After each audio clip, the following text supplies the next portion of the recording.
उपासक हर समय जुड़ा रहे इष्ट देव से। हमारी कोई भी क्रिया, वार्ता, दृष्टि प्रिया प्रीतम से जुड़ी रहे, विलग ना होने पाए। ये 24 घंटे ध्यान रखने की बात है। हम जुड़े हैं कि नहीं श्यामा श्याम से। कौन सा ऐसा मिनट, कौन सा ऐसा घंटा गया, दिन गया, कौन सी वो घड़ी गई, कौन सी वो रात गई जिसमें हम श्यामा श्याम से जुड़े नहीं रहे। तो धिक्कार है वो मिनट, वो घड़ी, वो पहर, वो दिन, वो रात।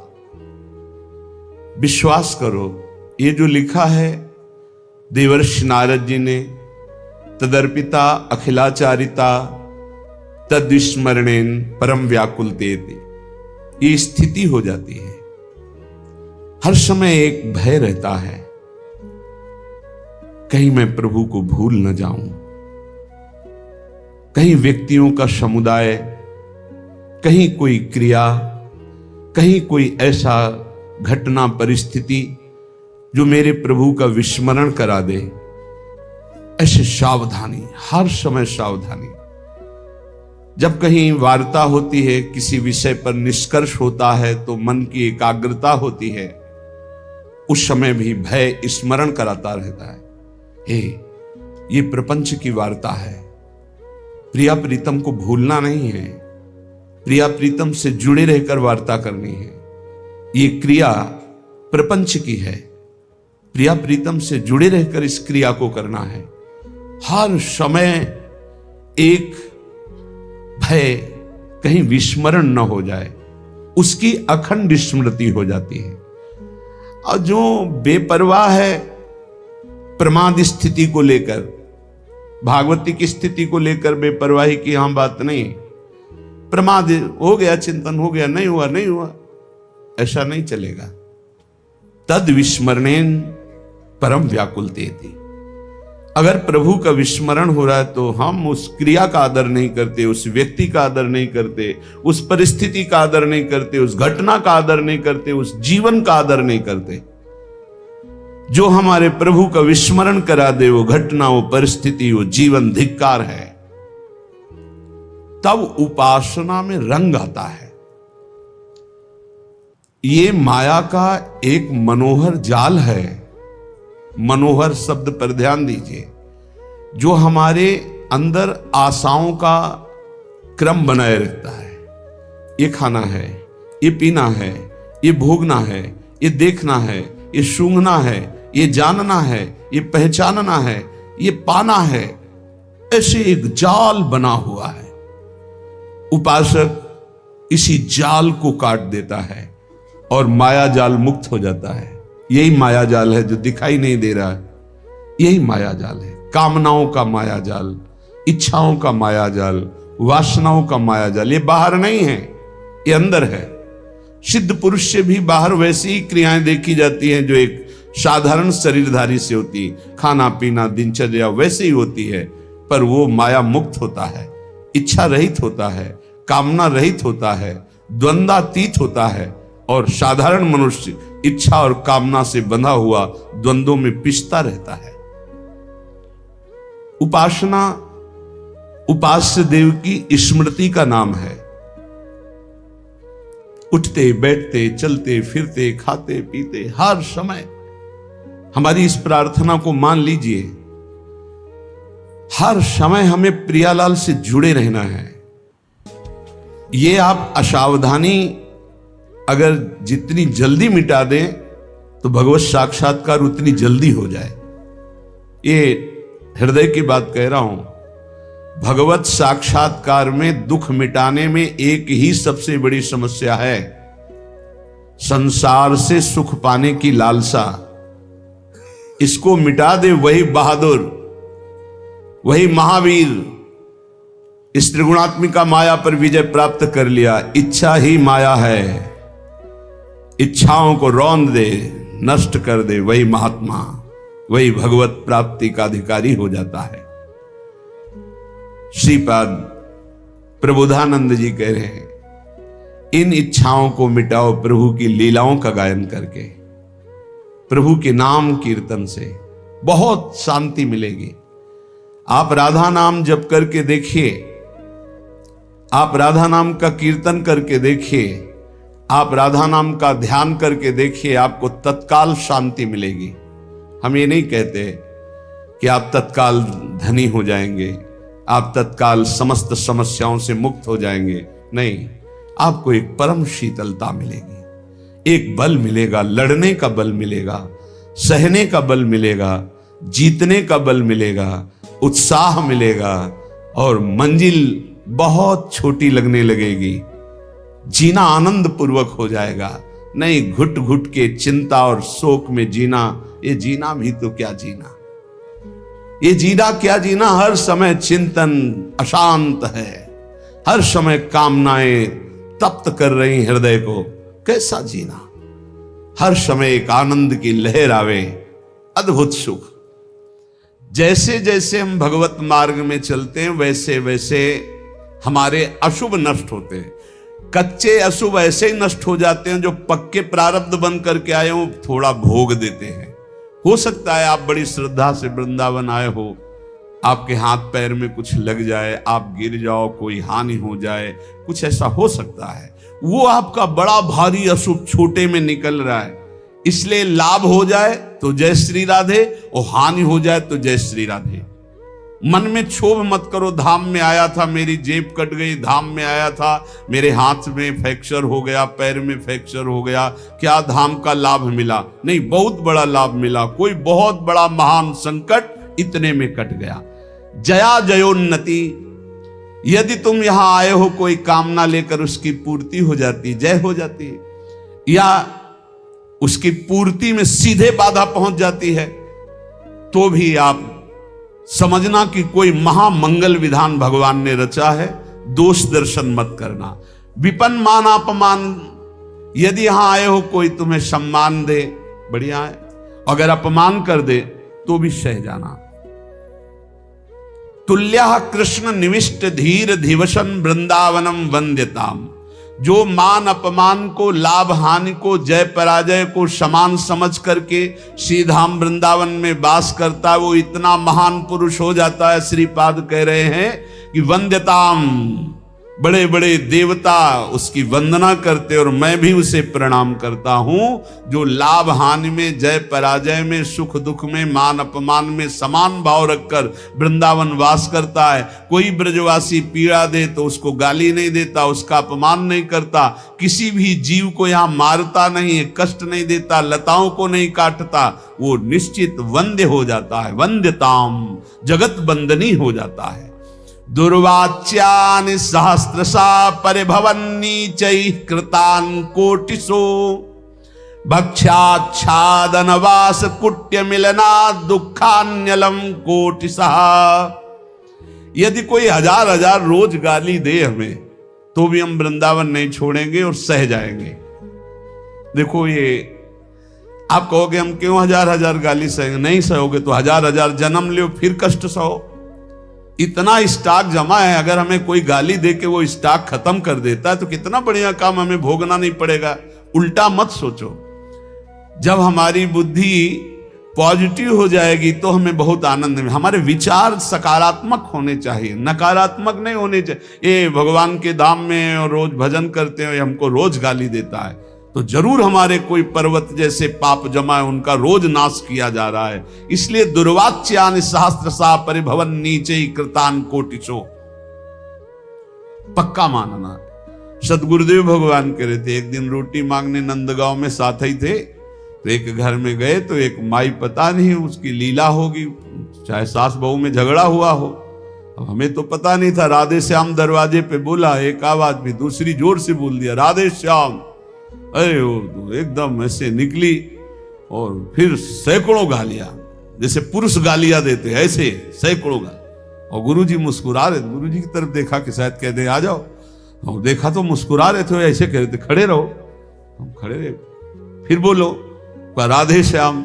2-3 बार बोलने के बाद बुढ़िया निकली, अरे दे दे रे बाबा, रोटी दी। रोटी लेके महाराज जी इतनी गालियां। बोले ये रोटी तुम्हारे को बहुत सुख प्रदान करेगी, भजन में वृद्धि करेगी, और ऐसी जब गालियां मिले तो आनंद मनाओ कि श्री जी ने बड़ी कृपा की। ये देखो नंदगांव की सखियां हैं, ये सारे के सारे पाप नष्ट कर रही गालियां दे करके। एक बार परिक्रमा लगा रहे थे नंदगांव के गुरुजी के साथ, तो एक ब्रजवासिनी कंडा थाप रही थी, खड़ी हुई, देखा, ए बाबा आजा कंडा थपवा दे तो ये बिना परिक्रमा लगाए नंदगांव की परिक्रमा का फल मिल जाएगा। गुरुजी ने कहा चलो चलो थापते चल करके। बोले बिना परिक्रमा के फल देने के लिए तैयार। बोले पक्का दे देगी। जब नजदीक गए तो उनका, अरे बाबा कुछ खाएगा? गुरुजी ने कहा दे, रुक जा। माठा और रोटी दौड़ के लाई दी और बस जाओ परिक्रमा जा। कंडा नहीं थपवाए, वो बकाया बोल ऐसे। बड़े ये ब्रजवासी जन बड़े करुणा में, सच्ची कहते हैं आपसे, बड़े करुणा में। इनका प्यार दुलार देखो। हम जिन जिन घरों में जाते रहे, एक दिन ना जाओ तो ऐसे जैसे माँ विकल हो जाती है। ऐसे पूछे, बाबा कल आयो ना है? रोटी रखी रही, इंतजार करते रहे, बाबा आयो ना? ब्रजवासियों को कभी कड़ुआ मत बोलो, ब्रजवासियों के चरणों में झुको, ये भगवत पार्षद है। बोले दुर्वाच्यान सहस्त्रसा परिभवन नीचे कृतान कोटिशो। वैसे कहीं भी साधना करो ये सहना पड़ेगा। अगर सहन नहीं किया तो आगे नहीं बढ़ पाओगे, भजन में आगे नहीं बढ़ पाओगे। भजन करने के लिए सहित सहित बाढ़े भगत इग्रे तन गुरु हित गार। भक्ष्याच्छादन वास कुट्य मिलना दुख्यान्नलम कोटिसा। यदि आपको वास की अव्यवस्था है, भोजन की अव्यवस्था है, और कई प्रकार से लोग दुख देते हैं, आप सह जाना, वृंदावन मत छोड़ना, भगवत मार्ग मत छोड़ना। आप देखना, इसका परिणाम देखना। कामाद्यैरति पीड़या च मनुष्यो वैकल्यमात्यंतिकम। जब आप भजन मार्ग में चलोगे तो कामादि दोष और बढ़ते हैं, क्योंकि वो परास्त करना चाहते हैं कि निकल रहा है, अब निकल रहा है। भारी पीड़ा प्रदान करते हैं, मन विकल हो जाता है, सहन करने की सामर्थ्य नहीं रह जाती। ऐसी स्थिति में श्री कृष्ण अर्थात प्रिया प्रीतम की विलास भूमि वृंदावन में जो सब कुछ सहते हुए वास करता है, कामादि पीड़ा को, गालियों को, नाना प्रकार की अव्यवस्थाओं को सहते हुए, बोले वो दिव्य वृंदावन को प्राप्त होता है। मैं उसको नमस्कार करता हूं। ये सोढ़्वापि वसंत केलि विपने कृष्णस्य तेभ्यो नमः। मैं उसे नमः नमस्कार करता हूं जो ऐसे वृंदावन वास करता है, सारे दुखों को सहते हुए। कभी भी भगवत मार्ग में चलने वाले उपासक को तर्क विवाद झगड़ा नहीं करना चाहिए। कोई भगवान के साकार रूप का उपासक है, कोई निराकार रूप का उपासक है, कोई सखा भाव का है, कोई सखी भाव का, कोई गोपी भाव, अलग अलग सब भाव के उपासक है। जाको जैसी लखी परी तैसी गावे सोई। बीथी भगवत मिलन की निश्चय एक न होई। निश्चय एक न होई कहाँ सब पृथक हमारी। श्रुति समृति भागवत साख गीता दय भारी। भूपति सबन समान लखे निज पर जाता को। जाको जैसो भाव सुपोसे तैसो ताको। भगवत मार्ग के उपासक को चाहिए कि किसी से तर्क न करे, किसी से झगड़ा न करे, वाद विवाद न करे। श्री हरि के मिलने के बहुत से मार्ग हैं, और जिसने जैसा मार्ग पकड़ा है भगवान उसको वैसा ही आगे बढ़ा देते हैं। जैसा मार्ग पकड़ लो। निश्चय श्री हरि के मिलने के कोई एक मार्ग नहीं, बहुत से मार्ग, सांख्य योग, ज्ञान, वैराग्य, भक्ति और क्या क्या। श्रीमद् भगवत गीता जी, श्रीमद् भागवत जी में भी कई मार्ग हैं। अपने अपने मार्ग में यदि दृढ़ता पूर्वक चलो तो सबको अवगाहन करने को एक ही परमात्मा मिलता है। परमात्मा 2 4 10 नहीं होते, मार्ग हजारों हैं। इसलिए जो जिस मार्ग का पथिक हो अपने मार्ग को छोड़े नहीं और दूसरे मार्ग की निंदा न करे। जो चल रहे हैं बढ़िया है, अपने अपने मार्ग में चल रहे हैं। जैसे राजा के लिए पूरी प्रजा अपनी होती है, पर राजा को प्रजा अलग अलग भाव से देखती। कोई अपना मित्र मानता है, कोई अपना झूठा नहीं, सब सत्य है। क्योंकि तुम संपूर्ण हाथी नहीं देख पा रहे हो। तुमने केवल हाथी का कान पकड़ा, तुमने हाथी की पीठ पकड़ी, तुमने हाथी की पूंछ पकड़ी, तुमने हाथी का पैर पकड़ा। हम देख पा रहे हैं, तुम जितना वर्णन कर रहे हो सब हाथी के अंगों का वर्णन कर रहे हो, पूरा हाथी नहीं देखा। ऐसे ही कोई निर्गुण, कोई सगुण, कोई इतना, कोई उतना, जो झगड़ रहे हैं वो एक अंग को देखा, पूरा नहीं देखा। बोले जिन देखे गुण रूप अंग ही में हरि हाथी, वो कभी तर्क विवाद नहीं करते, वो कभी लड़ाई झगड़ा नहीं करते, वो कभी छोटा बड़ा, मेरी उपासना बड़ी तुम्हारी उपासना छोटी, ये सब नहीं। संपूर्ण उपासना है मेरे प्रभु की, लेकिन मेरे गुरुदेव ने मुझे जो उपासना दी मेरे लिए सर्वश्रेष्ठ है, और उस उपासना में तत्पर हो गए। जो संत महापुरुषों के वचनों का हृदय में मनन करता है तो भगवत प्राप्ति की जितनी बाधाएं वो सब नष्ट हो जाती है। जब साधक परम तत्व भगवान श्री हरि का विचार करके भजन साधन में लगता है, काम क्रोध लोभ मोह मद मत्सर इनसे अपने को बचाता है, तो उसके पास सिद्धियां आने लगती है। चरण दास जी महाराज कह रहे हैं, रिद्धि सिद्धि फल कछु न चाहूं, जगत कामना को नहीं लाऊं, और कामना मैं नहीं राखूं, रसना नाम तुम्हारो भाखूं। यदि भगवत प्राप्ति करनी है तो कोई मनचाही बात पूर्ण हो तो खुशी मत होना।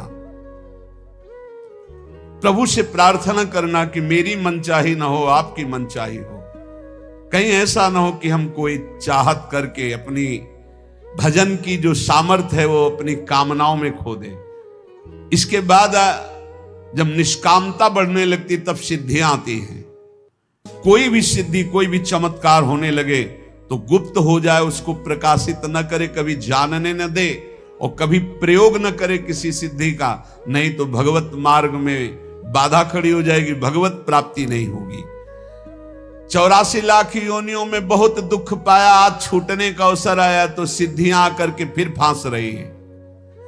84 में बहु दुख पायो, ताते शरण तिहारी आयो, मुक्त होन की मन में आवे, आवागमन सो जीव डरावे, तो रिद्धि सिद्धि फल कछु न चाहे। यदि आवागमन से मुक्त होना है, भगवत प्राप्ति करना है, तो रिद्धि सिद्धि भी स्वीकार न की जाए। प्रेम प्रीति में हृदय भीजे, यही दान दाता मुहि दीजे। हे प्रियालाल, आपके प्रेम में मेरा हृदय डूब जाए, यही मुझे चाहिए। मुझे रिद्धियां सिद्धियां नहीं चाहिए।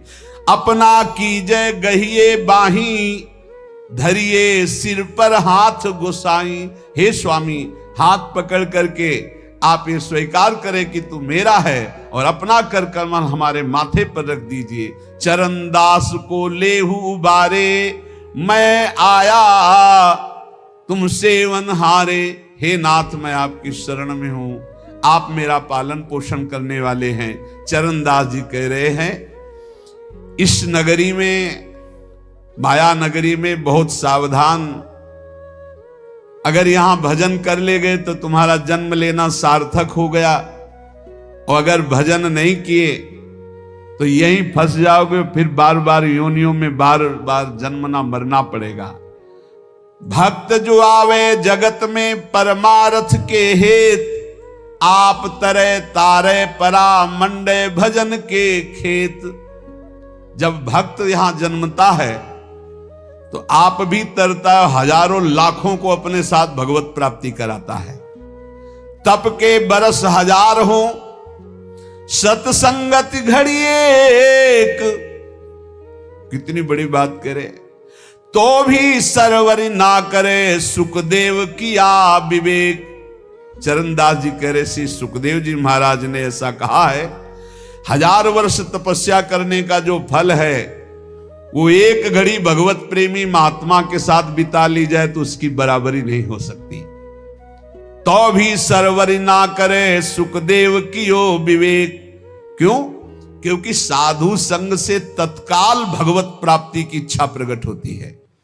इंद्री मन के बस करे, मन करे बुद्धि के संग, लेकिन साधु संग बुद्धि राखे हरिपद जहां लाग्यो ध्यान अभंग। इंद्रियों ने मन को अधीन कर लिया, मन ने बुद्धि को अधीन कर लिया।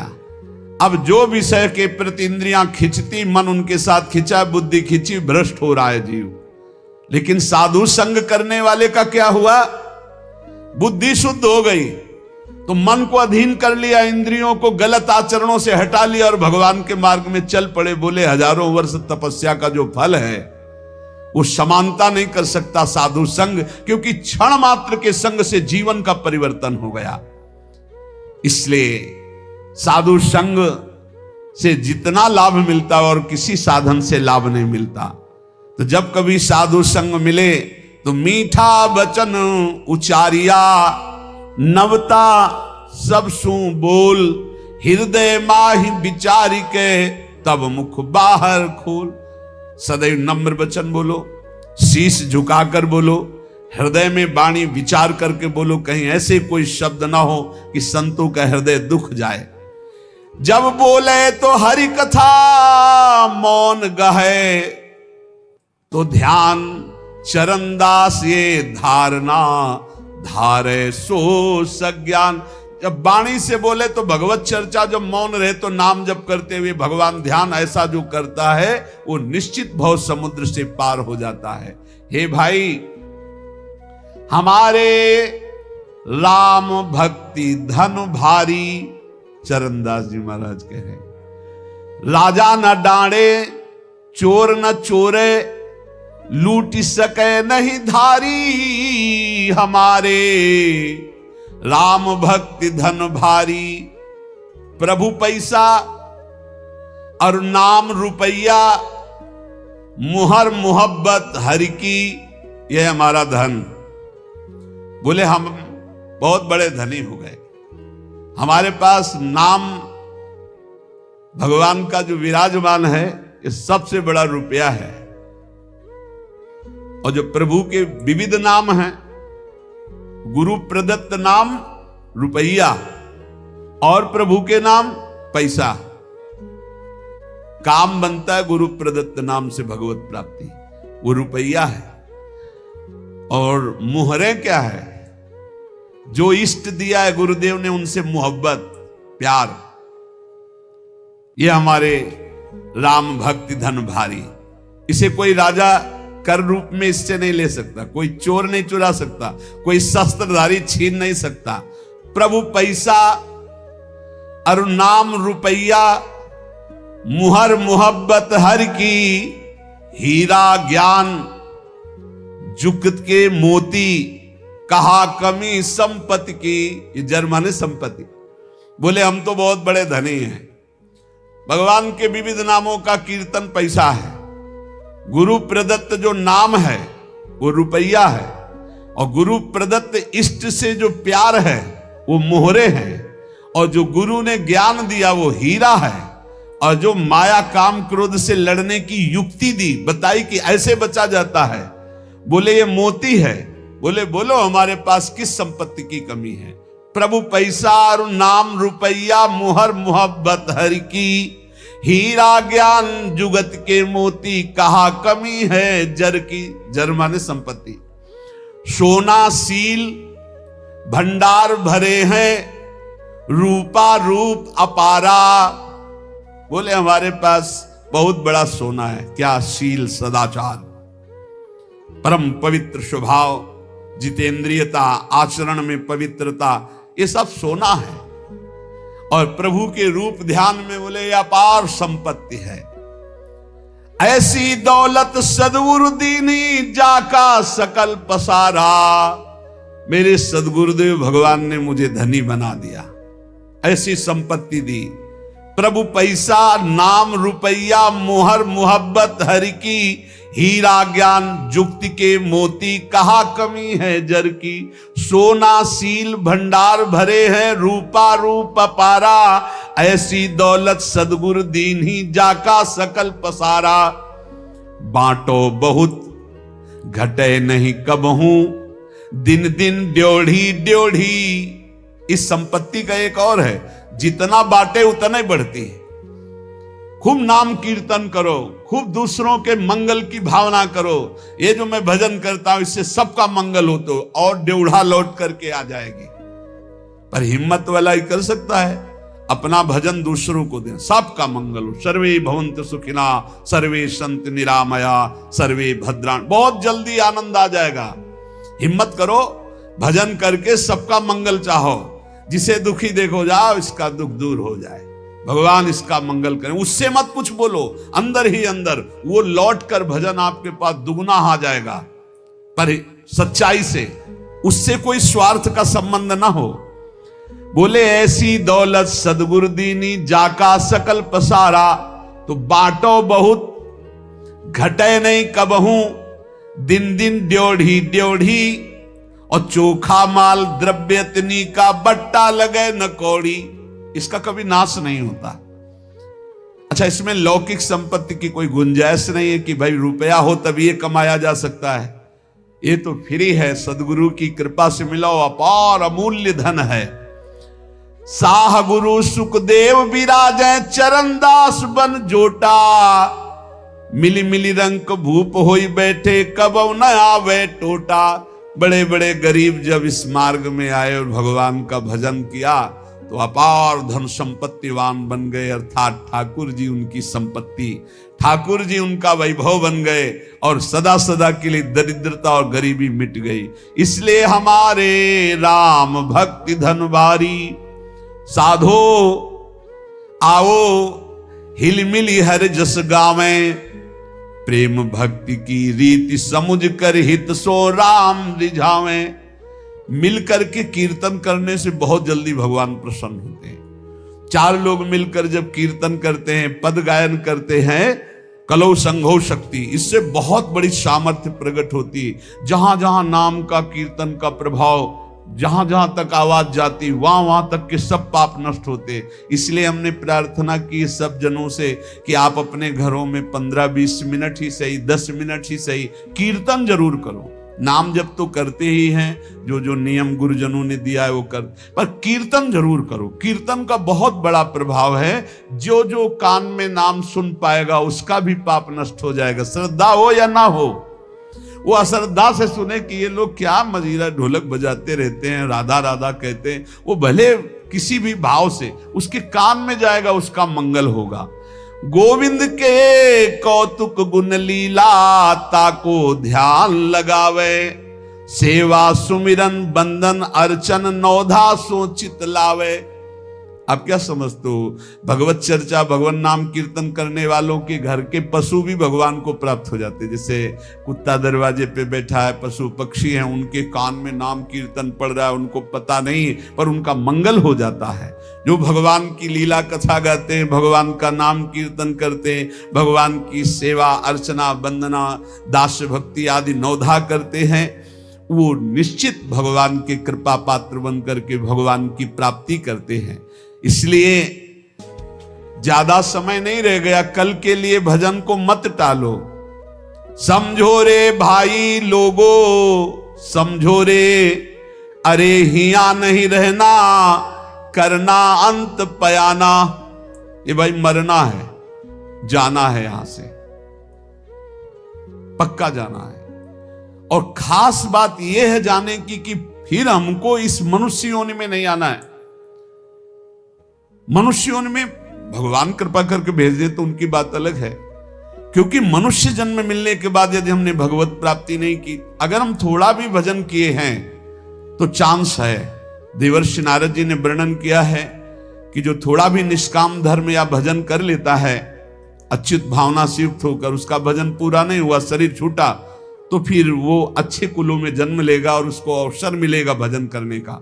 लेकिन जिसने भजन किया ही नहीं तो दोबारा मनुष्य जन्म नहीं मिलेगा। पशु पक्षियों के जन्म, कैसी हालत है। पशु पक्षियों की। अब सोचो ऐसी गर्मी में जब आप फ्रिज से निकाल के जल पीते हैं कैसा लगता है, और उनके लिए पानी की व्यवस्था क्या है। अब यमुना जी सब जाके थोड़ी पी सकते हैं, ऐसे पशु पक्षी हैं जो नहीं जा सकते। एक दूसरे को प्राणों का भय है, छोटी छोटी जिससे गिलहरी हैं और भी पशु पक्षी। हमें लगता है सबको अपनी अपनी बालकनी में या अपने कहीं ऐसे जल की व्यवस्था करनी चाहिए। सब समूह मिलकर के 2-4 घरों के बीच में एक ऐसी नाली बनानी